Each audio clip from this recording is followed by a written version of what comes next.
Hi, welcome to this part of my guide and review featuring the Mythic Game Master Emulator, 2nd edition. If you haven't seen the other parts of my guide and review, please check out the playlist in the description below. This time we are going to talk about Event Focus. When a random event is triggered, you need to establish where the action of the event is focused. This is done by rolling 1d100 on the random event focus table. The result will point to an aspect of your adventure.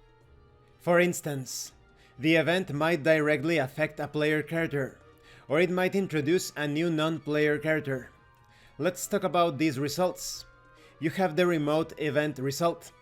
This means that something has happened that your character wasn't present for. They are only learning about it now. This can happen in many ways, and they are an excellent way of introducing new twists into an adventure without the player character being directly involved with them. You also have ambiguous events. Most of the event focus table results give you a clear indication of what the event is about. Non-player character action means that a non-player character does something. Player character positive means whatever that happens is good for the player character.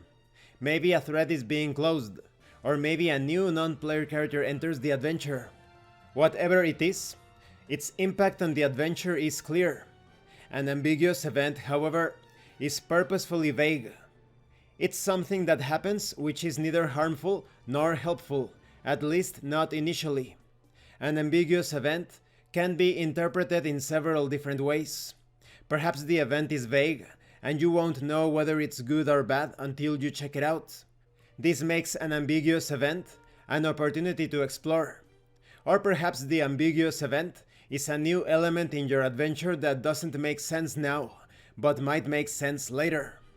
This also means that ambiguous events can easily turn into narrative foreshadowing.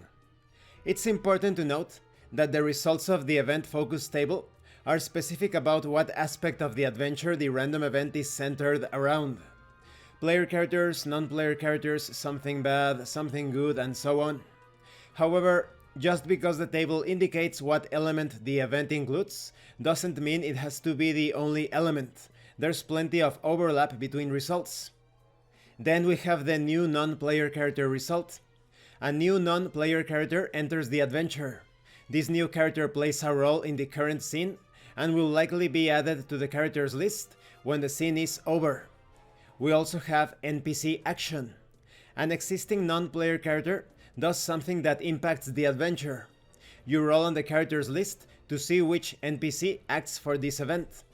You also have the NPC/PC negative or positive result.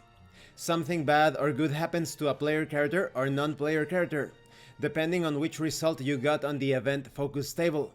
If the event calls for a player character, determine which player character it is. If you are playing solo with a single player character, then this event is automatically about them. If there is more than one player character, then choose the one you would most expect this event to apply to. If the event calls for a non-player character, you roll on the characters list to determine which character it is.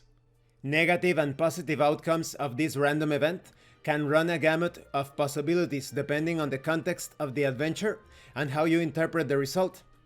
If a random event calls for a new non-player character, but you have no idea who or what it could be, asking a fate question or two can help you figure it out. Alternatively, you can use an element meaning table.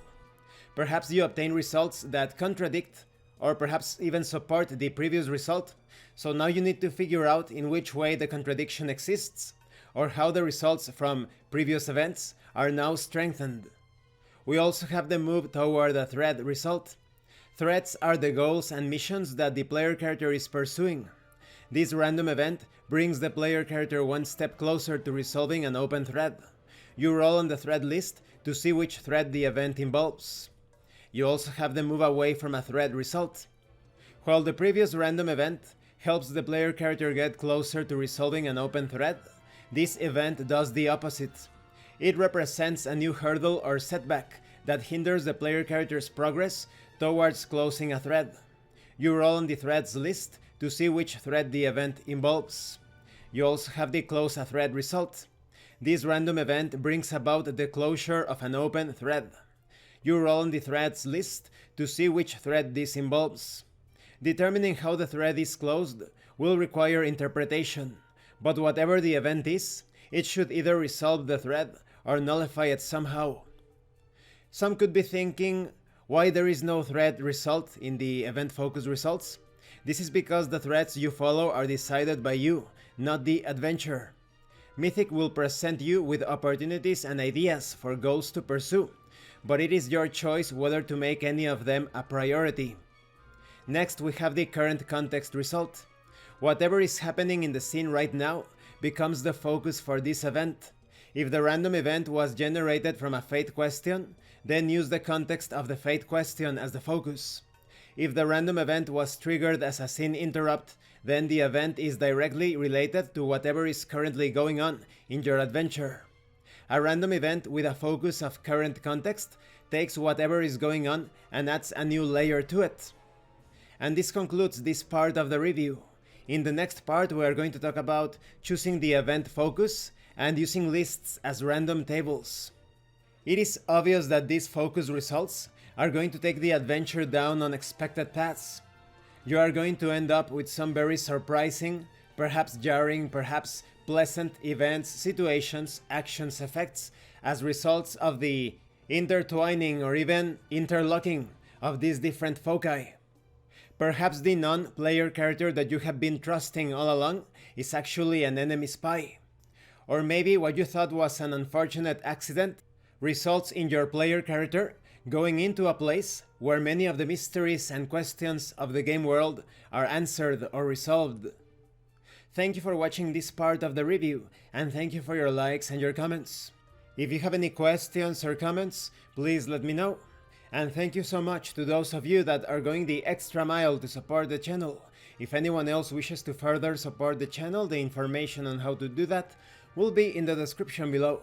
Once again, thank you, and see you later.